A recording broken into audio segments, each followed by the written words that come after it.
Muy buenas noches y muy buenos días a todo el país, a nuestra gente y al mundo. Buenas noches y buenos días por todos los continentes.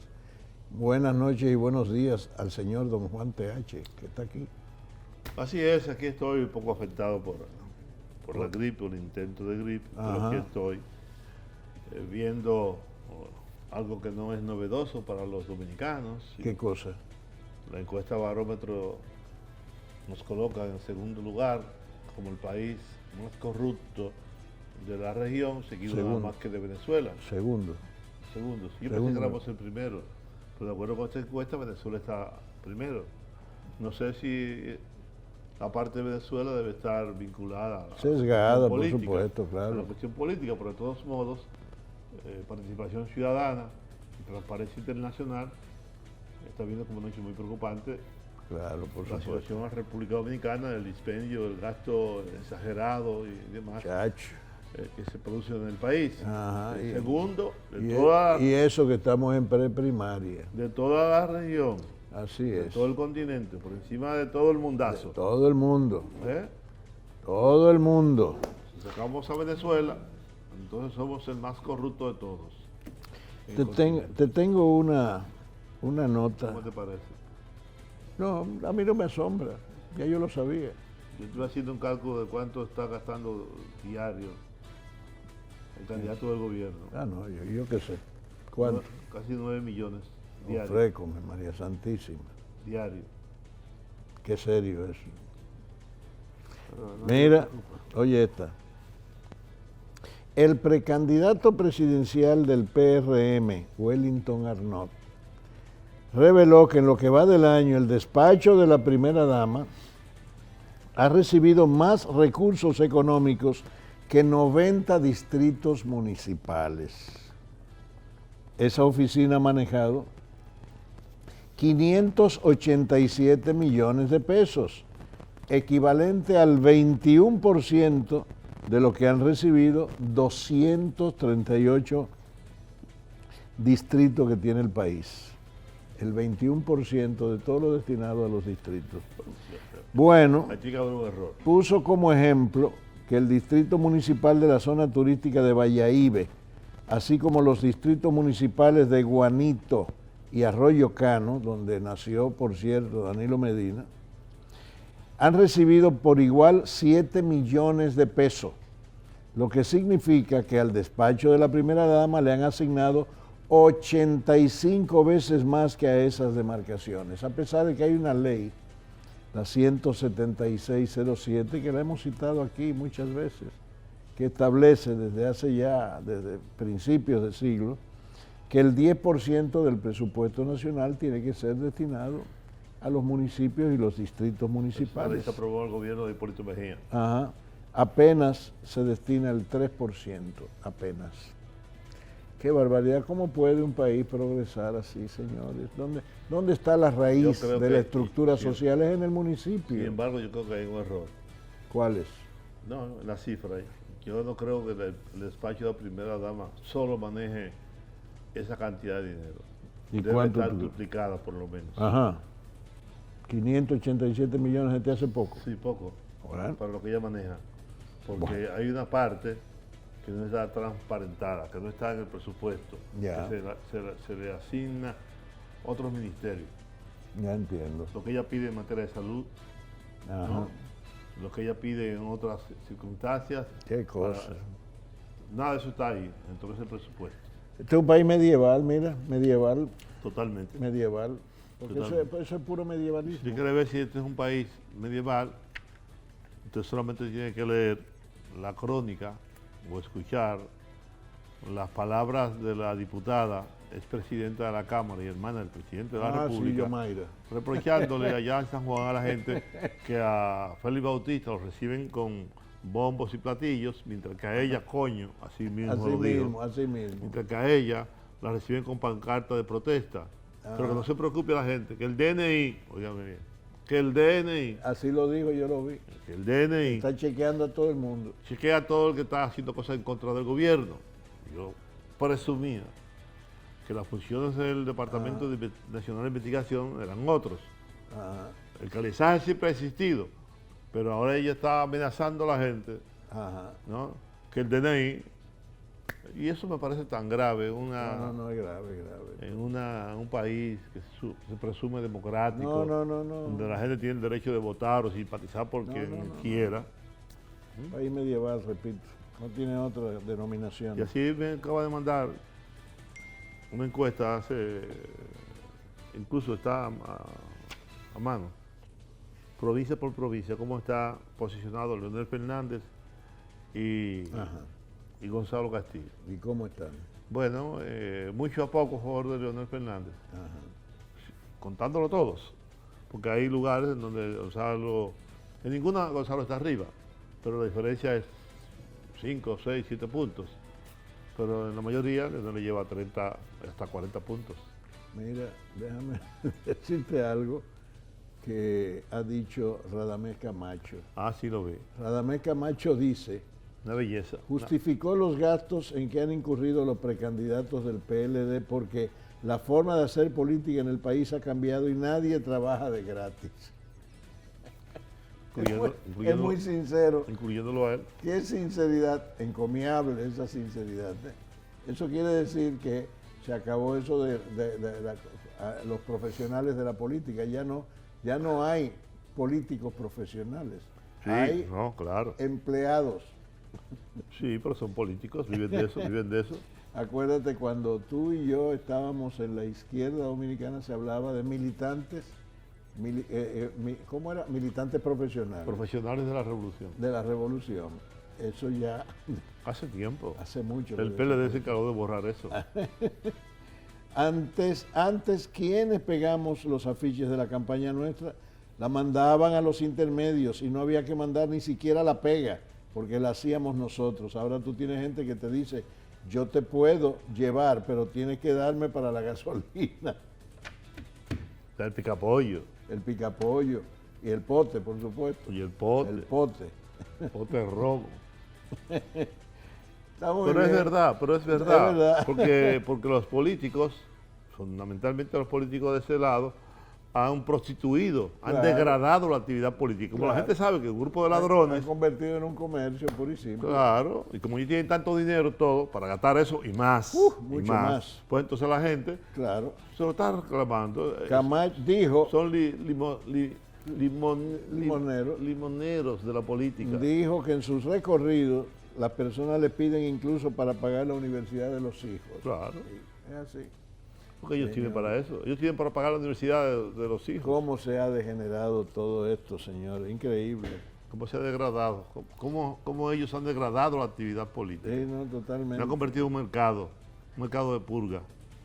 Miren, atención, la Oficina Nacional de Meteorología dice que la tormenta Karen no representa peligro para la República Dominicana, pero que provocará lluvias y tormentas y que por ahí viene otra. Por ahí viene otra, San Lorenzo se llama, que hay que tener mucho cuidado porque parece que viene enfilada hacia el Caribe central. Bueno, tomemos precauciones, por supuesto. Hay que tomar medidas. Ya nosotros tenemos, toda la historia de estas islas, ¿verdad? Nos dice qué hacer frente a estos incidentes de la naturaleza, por supuesto. Tome sus precauciones, claro que sí. Pero mira, lo del Camacho me parece a mí tan interesante. Sí. Lo de Camacho y el gasto de la campaña. Y yo estuve viendo los informes. ¿Quién investiga estos informes de los candidatos?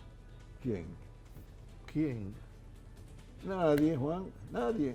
Y yo no quiero que se vaya este segmento. Primero la Junta, bla, bla, bla, bla. La Junta no tiene instrumentos para certificar nada del gasto de los partidos, ni de los candidatos, ni nada de eso. Nada. La Cámara de Cuentas no audita eso. La Contraloría no audita nada. De tal modo que, olvídate, eso se disuelve en frases e intenciones. Intenciones permanentemente fallidas. La declaración de patrimonio.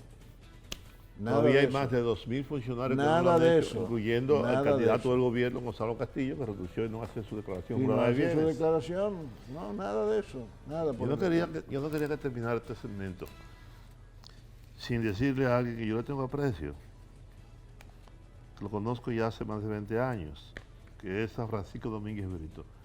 ¿Cuánta pena me da Francisco Domínguez Brito? No, hombre, ¿cómo va a ser? Me parece lastimero, lastimoso lo que ha hecho. Oye, en las 4 encuestas que se hicieron con los precandidatos que dispuso Danilo, las 4 famosas encuestas, en conjunto, él supera a Gonzalo Castillo. Entonces, en conjunto. Sí, pero entonces, no tanto ¿cómo él ahora se ofrece no tanto a desempeñar ese papel? Que después que tú quemaste aquella gorra Ya. y dijiste que tú eras la diferencia, Sí, y que tú eras distinto y que había que quemar lo malo yo lo lamento para mucho. que quedara lo bueno. Después de toda esa postura, yo pensé que en realidad él tenía una carrera, una aspiración legítima, pero al final terminar de ese modo, No, él en los brazos de lo que él estaba condenando y criticando, porque cuando él quemó aquella cachucha, aquella gorra, ¿no? Eso es lo que hay que hacer, terminar con la corrupción, con la falta de transparencia, con todo lo malo que hay en el PLD, y se pone otra gorra y dice, necesitamos otra. Ahora ponerse Entonces ponerse la misma gorra. La cachucha de Gonzalo. No, la cachucha que él quemó. La recogió. La recogió con todo el polvo, eso, la rehizo y entonces la puso. Mira, óyeme, no, por favor. Es verdad, de verdad. Mira, llegó Guillermo Por eso que Moreno. yo cada vez creo menos en los políticos. Mira, que hablan como que defecan y no lo sienten. Hoy dicen una cosa, mañana dicen otra. Mira, llegó Guillermo Moreno, nuestro entrevistado. Ya está en O sea, línea. tú esperas el momento en que yo estoy... Sí, desacelérate un chin. Vamos a entrevistar a Guillermo Moreno. Es una buena comparecencia la que tenemos hoy. Volvemos ahora. Aquí tenemos a Guillermo Moreno. Caramba, la primera vez que yo te entrevisto a ti. Mira qué cosa. ¿Quién dijo eso? Guillermo, tú, por favor. Oye, pero él ha estado en este programa incluso. Ha estado aquí. Yo te digo a ti que Yo borré. tú estás borrando mucho. Yo borré. Voy a pensar que no es una laguna. Muy No, buenas es noches. un mar. Es un océano lo que él tiene. Mira eso. Sí. Vine, Juan quiere saber cuál es la música que a ti te gusta. Lo que Aquí me gusta a los mí. políticos no hablan de eso en este país. No, a él le gusta lo que me gusta a mí. ¿Cuál? Es un hombre de buen gusto. bueno, me gusta mucho John Manuel, Bueno. Silvio, Mercedes. La favorita de Juan TH. Ya vi. Me gusta mucho Enya. Me relaja bastante. Está muy bien, muy bien. ¿En qué están en estos momentos? Alianza País. Dieron un paso que yo incluso valoré mucho positivamente, hasta en el canal de YouTube lo puse, diciendo que era una buena medida esa de unirse junto con el grupo que encabezaba Minú y todas esas cosas. Opción Democrática. Opción Democrática. No, Opción Democrática, sí. Sí, Opción Democrática. Otra lagunita. Otro, Y van dos. Mira, ¿qué ha pasado desde entonces? ¿En qué parte del proceso están ustedes hoy? Bueno, nuestras dos organizaciones definitivamente ya se integraron, todos los organismos, y nosotros estamos abocados en estos momentos desde todo el mes de septiembre y agosto en concluir las candidaturas, las precandidaturas. Eso ha implicado para nosotros en cada provincia, en cada municipio, en cada distrito municipal, armar esa boleta. Y en ese esfuerzo hemos estado, digamos, tanto centrados en las candidaturas de Alianza País, de los hombres y mujeres que provienen de nuestras dos organizaciones, como también concertando, sobre todo porque nosotros pertenecemos a un espacio, a una mesa con otras organizaciones, y en esos niveles locales y provinciales y municipales, también concertando, de tal manera que nos abocamos en las próximas semanas, específicamente para la semana del 20 de octubre, a realizar nuestras convenciones de delegados, que es el método que vamos a utilizar, y a nuestra convención nacional. Y digo que es el método que finalmente vamos a utilizar porque ustedes recordarán que nosotros habíamos optado por participar en las primarias en una coalición y la Junta de manera arbitraria nos negó ese derecho. Y al negarnos ese derecho, entonces optamos por participar por elegir nuestros candidatos por vía de convenciones de delegados, que se van a realizar en cada municipio y en cada provincia bajo la supervisión de la Junta Central Electoral. ¿Esto será ahora? El 20 de octubre. Las primarias es el 6 de octubre. Okay, sí. Y las convenciones de delegados o de militantes, de acuerdo al método que elijan los partidos, esas convenciones se van a realizar en la fecha que establece la ley, del 10 al 20 o del 10 al 27. Nosotros vamos a elegir las convenciones congresuales y municipales el 20 de octubre y la nacional el 27 de octubre.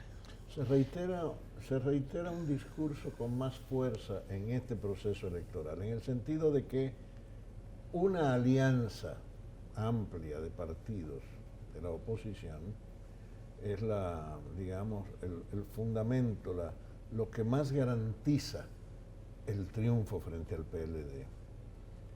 ¿Cómo tú ves esa posibilidad de gestionar, de plantearse alianza con otros partidos para fines? Nosotros hemos sido partidarios desde siempre de la posibilidad de concertar una alianza para sacar al PLD del poder y hacer el cambio democrático. Okay. Y son dos planteamientos que de manera reiterada lo hacemos concomitantemente. Sacar al PLD para hacer el cambio democrático. Y insistimos mucho en esto del cambio democrático porque nosotros necesitamos hacer un conjunto de reformas y de transformaciones en el plano institucional, pero también en el plano económico, social, del modelo, que permitan que no se trate, en este caso, de un quítate tú para ponerme yo. Y es decir, el pueblo dominicano lo que está buscando sacar al PLD, pero es para salir de la pesadilla de lo que han sido los 20 años del gobierno del PLD. El pueblo dominicano no quiere que eso continúe bajo otro nombre o bajo otra bandera, sino que nosotros podamos superar, es decir, nosotros podamos tener una justicia independiente, los que vayan al Estado no se vayan a robar el dinero.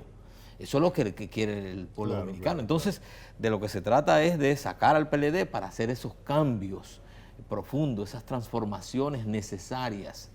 Y por eso entonces insistimos mucho en la necesidad de una concertación sobre la base de puntos muy claros, que sean realmente alternativos al modelo del PLD. Entre otras cosas, y esto es muy importante, porque sacado el PLD en el 2020, nosotros tenemos que redefinir muchas reglas del juego para evitar su retorno también.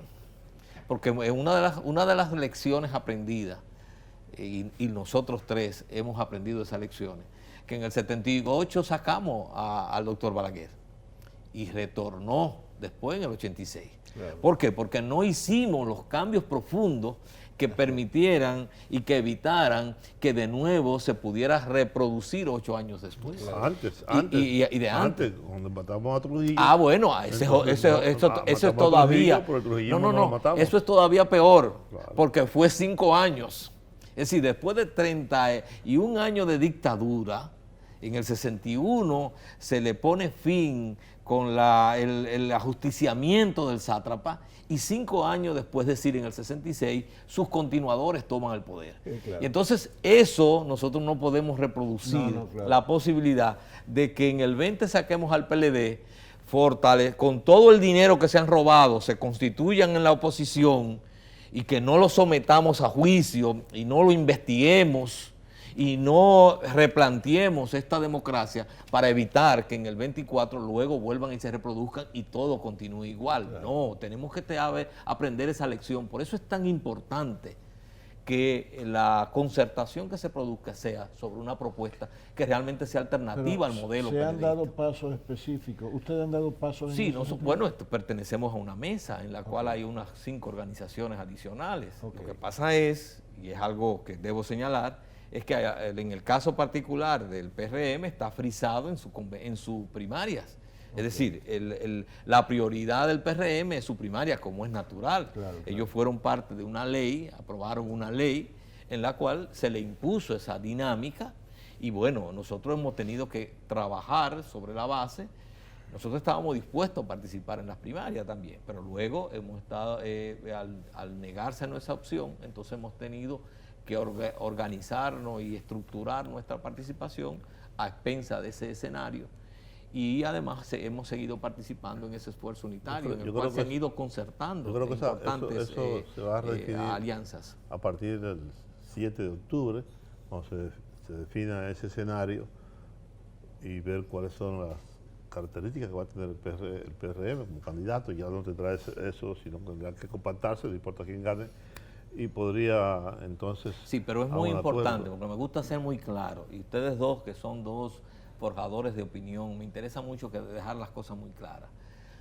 Para nosotros es muy importante sacar al PLD, pero sobre la base de un compromiso que garantice que nosotros vamos a pasar la página de la pesadilla morada, de esta plaga morada que nos ha embargado durante 20 años. Y eso implica compromisos reales frente a la ciudadanía.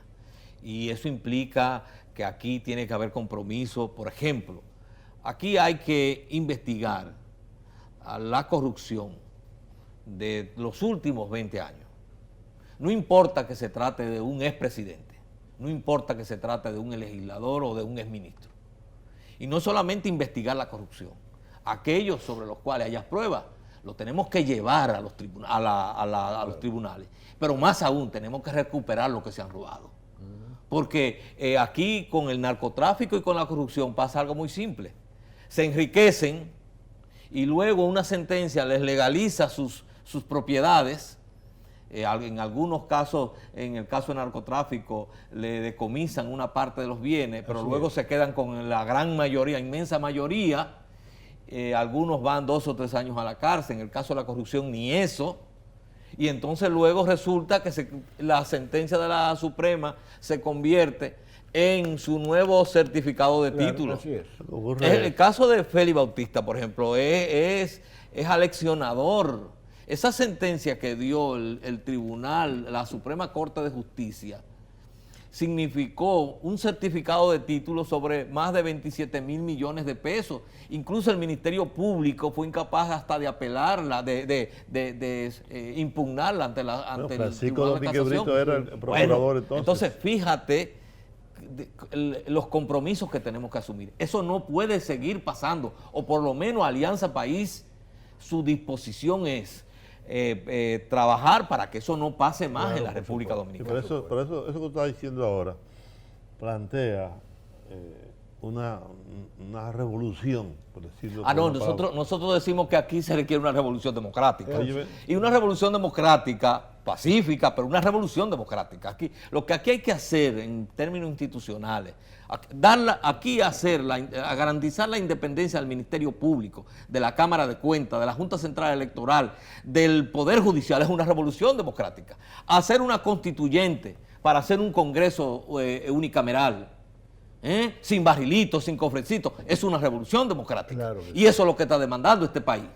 Claro. No reformas, nuevas leyes y nuevos engaños y nuevas mentiras a través en nombre de la República. No, un liderazgo con ese compromiso y en la disposición de hacer esas transformaciones y luego tener el liderazgo moral y el liderazgo político para entonces a ejecutarla. Mira, hay quienes opinan que el PLD va a surgir después de las primarias.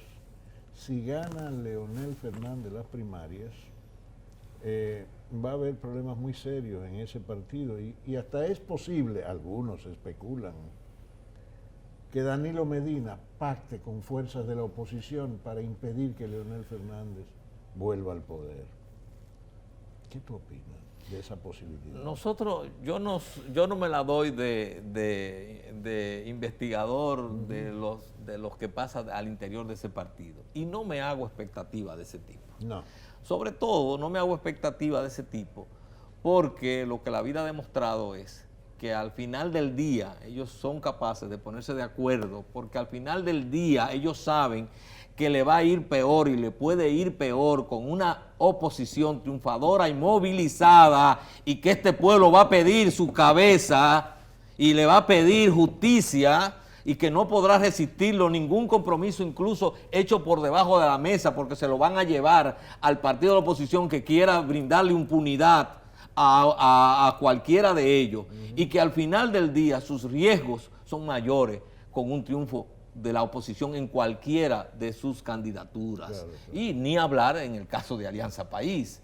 Bien, entonces, en ese sentido, yo no me hago expectativa de ese tipo. Yo creo es que la oposición, y eso es uno de mis grandes críticas a ciertos sectores de la oposición, que han estado más pendientes de hurgar en lo que pasa en el PLD en vez de construir una fuerza propia. Hasta de habilitar a Danilo. Y de habilitarlo y de unirse a sus facciones dentro del propio Congreso, de no presentar, por ejemplo, de no presentar una plancha, aunque ellos sean mayoría, pero en la Cámara de Diputados hay que presentar una plancha alternativa y decirle a este país, a ellos y a este país, aquí hay una oposición que tiene la gallardía y la autoridad para presidir esta Cámara, como lo hizo el PLD en los tiempos de Balaguer, que incluso presentaban sus planchas con 8 y con 12 senadores diputados, y en algún caso, recuérdense el caso del propio Danilo Medina, que Balaguer lo hizo presidente de la Cámara de Diputados.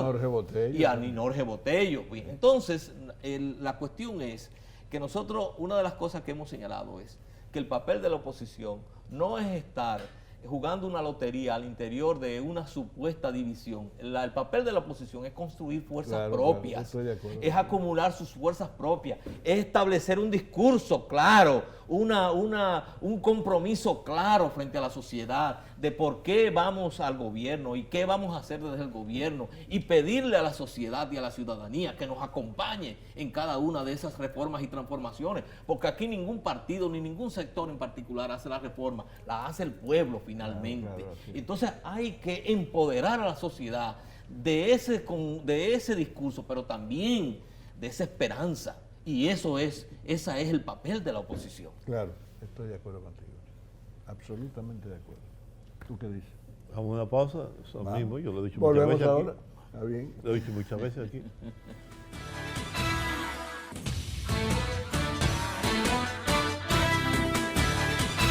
Comisario político, bueno, por Dios. Estamos en el aire de nuevo. Repite ahora en el aire lo que tú estabas diciendo. No, que a mí todavía me duele el comportamiento que asumió el PRM en el caso del Consejo Nacional de la Magistratura, que no estuvo a la altura de un partido de oposición, y sobre todo que se presenta como la cabeza de la oposición.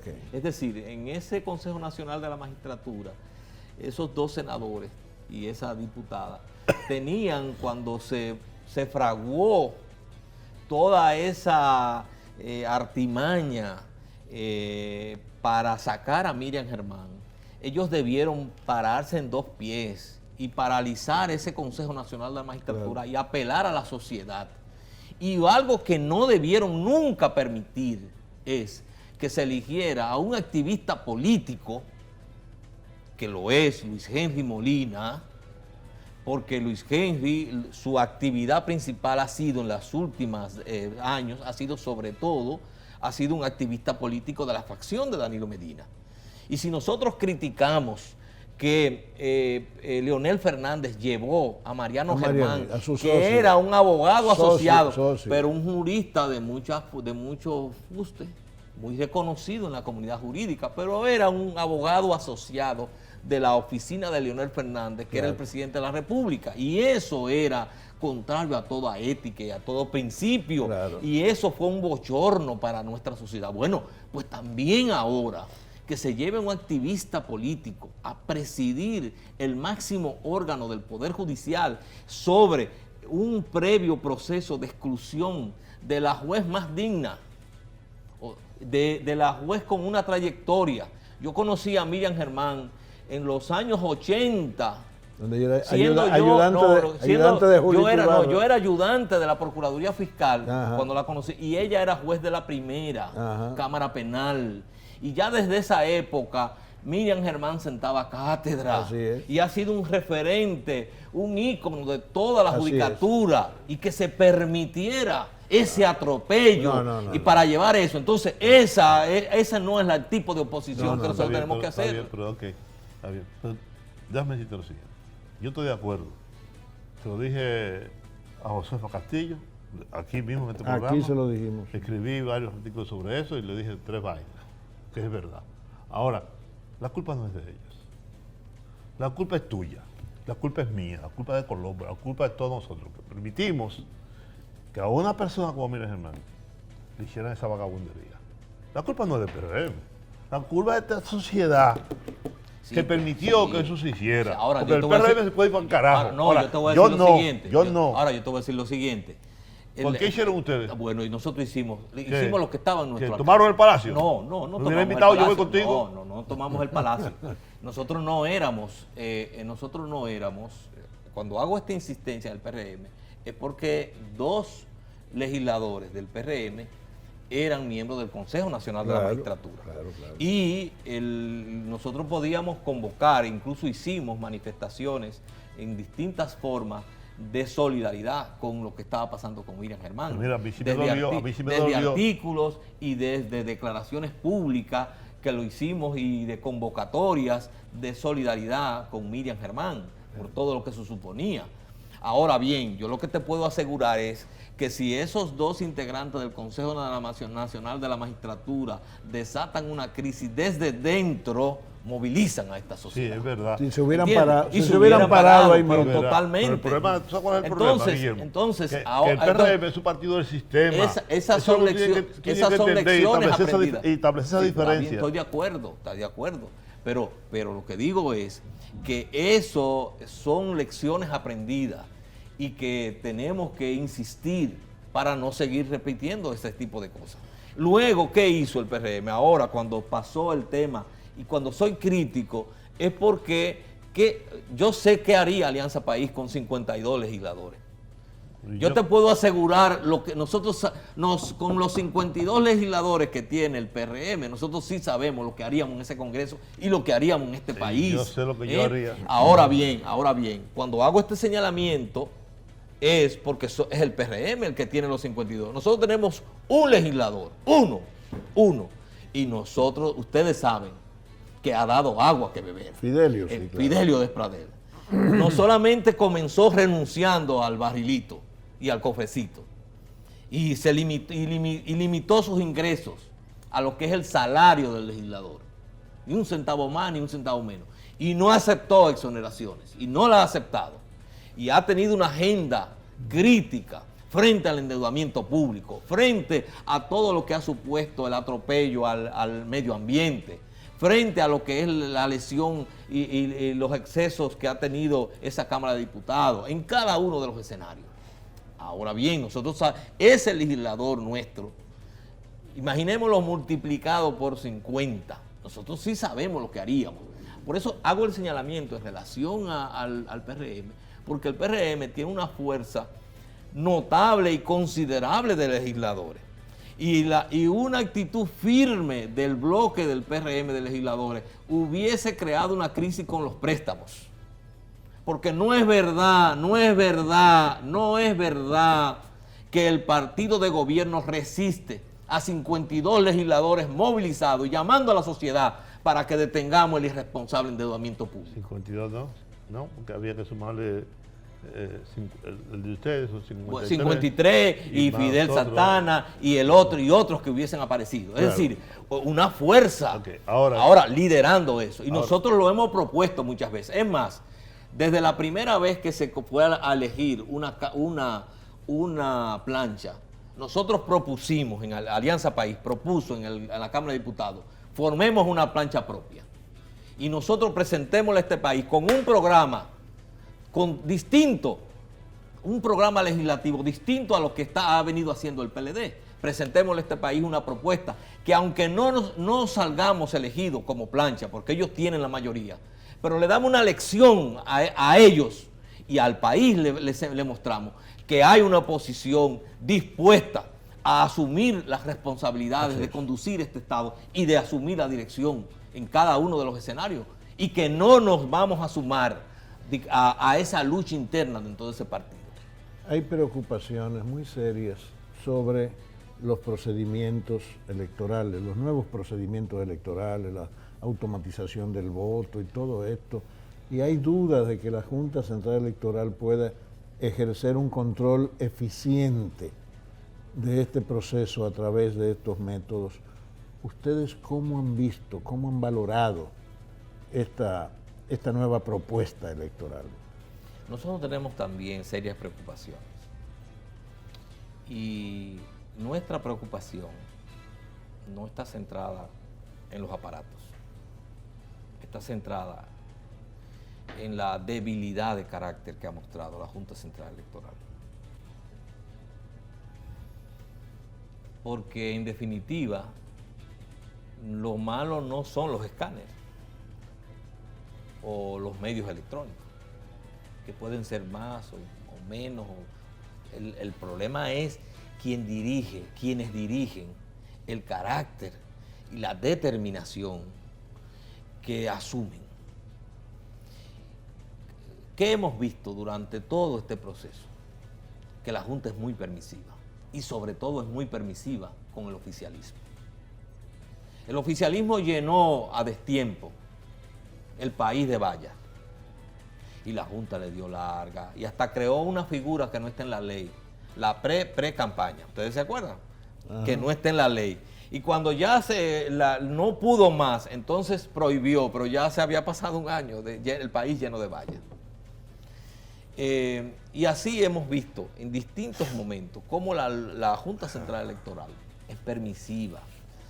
Y no se da cuenta la Junta Central Electoral que el resultado final de estas elecciones va a depender mucho de que ese pleno de jueces de la Junta de Magistrados de la Junta Central Electoral, en el transcurso de estos años que ya pasaron y de los meses por venir, demuestren la equidistancia y el carácter frente a los partidos. Y que en cada ocasión pase la raya. Él decía un amigo de Juan TH que el que empieza haciendo la primera concesión termina haciéndolas todas. Así es. Bueno, pues resulta que esa ha sido un poco la conducta de la Junta. Comienza haciendo pequeñas concesiones y entonces esos actores políticos que tienen toda una historia de irrespeto de la ley, que no tienen escrúpulos de ningún tipo en hacer fraude, ante esa debilidad de carácter se van montando. Y poco a poco llega un momento en que al final ustedes verán cómo, así como la Junta Central Electoral tiene esa actitud casi muchas veces de decir lo que debiera hacerse y no de aplicar la ley. La Junta no tenía que darle advertencia a ningún partido de que no pusiera vallas. La Junta lo que debió fue agarrar y ir a cada uno de esos lugares, porque era prohibido la ley, bajarla y investigar el caso y a poner las sanciones del lugar. Claro, por supuesto. Eso era lo que debió hacer. ¿Y qué va a pasar, perdón, con esa debilidad? Con esa debilidad de carácter, ¿qué va a pasar? Veremos en el día de las elecciones y en las primarias la compra y venta de votos y de cédulas que ya está. Pasa que todos has visto de madrugada, Colombo y a mí decir eso. Oye, lo siguiente. Entonces una cosa lleva a otra. Entonces nosotros tenemos esa preocupación y creemos que todavía podría la Junta Central Electoral reaccionar en el sentido de ponerse como árbitro en equidistancia y mandar claras señales de que el que viola la ley va a recibir, el que se excede en la ley va a recibir la sanción o la amonestación que corresponda. Oye, tú nos dijiste al comienzo lo que está haciendo Alianza País. Olvidémonos de la posibilidad de un acuerdo con el PRM o otras fuerzas. Y digamos que en la mesa en la que están ahora, un grupo considerable decide participar en las elecciones porque fue imposible. Ubiquémonos en ese escenario. En los trabajos que ustedes tienen que hacer para escoger los candidatos. Ya en ese encuentro se decidió que tú fueras el candidato a la presidencia de la República. Bien. Las provincias, ya no existe el arrastre de los diputados y senadores. Si han hecho algún tipo de investigación de si nosotros solo podemos tener determinada cantidad de regidores, de alcaldes o de senadores y participar, digamos, y tener una valoración de parte de la gente, aunque usted no tiene los recursos económicos que son tan importantes en una campaña electoral. Pero han visualizado eso por municipio, digamos, la provincia de Salcedo tenemos fulano, la provincia María Trinidad Sánchez, eso. ¿No sí, nosotros una de las cosas que sí hemos hecho es que nosotros estamos haciendo un esfuerzo nacional para tener presencia y boletas en todos los niveles, en la mayor cantidad posible de territorio. Correcto. Pero al mismo tiempo, siendo siempre muy sincero y muy honesto, porque tiene que ser así, nosotros categorizamos nuestros candidatos. Hay candidatos, por ejemplo, que tienen ya un liderazgo implantado en una comunidad, tienen una base social porque provienen de un sector que lo representan, han hecho ese trabajo y tienen entonces reales posibilidades de ser concejal, de ser alcalde, de ser diputado. No, y gente democrática, gente bien. Primero. Lo segundo es, también hemos estado abiertos a todo ese liderazgo social que no es de Alianza País, que al principio, recuérdense que la ley lo prohibía, pero luego se ha abierto esa posibilidad, un poco ya de tiempo, pero se ha abierto, de que cualquier ciudadano pueda participar. Que además hay organizaciones de la sociedad civil que han tomado un impulso tremendo en los últimos tiempos. Sobre todo y han negociado, están negociando con los partidos. Exactamente. Concertación, entonces por ejemplo. Ahora, pero eso es ahora, después de la última sentencia, después de la sentencia del Tribunal Constitucional. Porque eso la ley lo había prohibido anteriormente. Bueno, entonces hemos estado haciendo ese esfuerzo. Es decir, nosotros hemos tratado de ser muy realistas también en ver en cuáles lugares realmente tenemos posibilidades y que tenemos candidatos con posibilidades reales y en cuáles lugares también no lo tenemos. Claro, eso no quita que en esos lugares en que aparentemente no tenemos ninguna posibilidad, llevemos nuestra boleta y además que estimulemos para que esos compañeros de Alianza País se armen de estrategia que puedan significar un mejor papel. Yo prefiero 2 estrellas en el Congreso o una posición pública que su casa sentado. Claro. Para citarte un nombre. Claro. Esas son de las opciones que han estado en el escenario y que podrían, una de las cosas que nosotros podríamos lograr es una composición mucho más plural, mucho más diversa en el Congreso, que pudiera ser también un buen contrapeso en cualquier escenario en que finalmente se desenvuelva la coyuntura y la elección presidencial. Gracias, Guillermo. Muchas gracias. Siempre a sus órdenes. Gracias. Volvemos ahora. Ay, qué breve fue esta entrevista. Tú cortaste el tiempo. Cortaste el tiempo. Sí. No, ya. Fueron 2 segmentos de 15.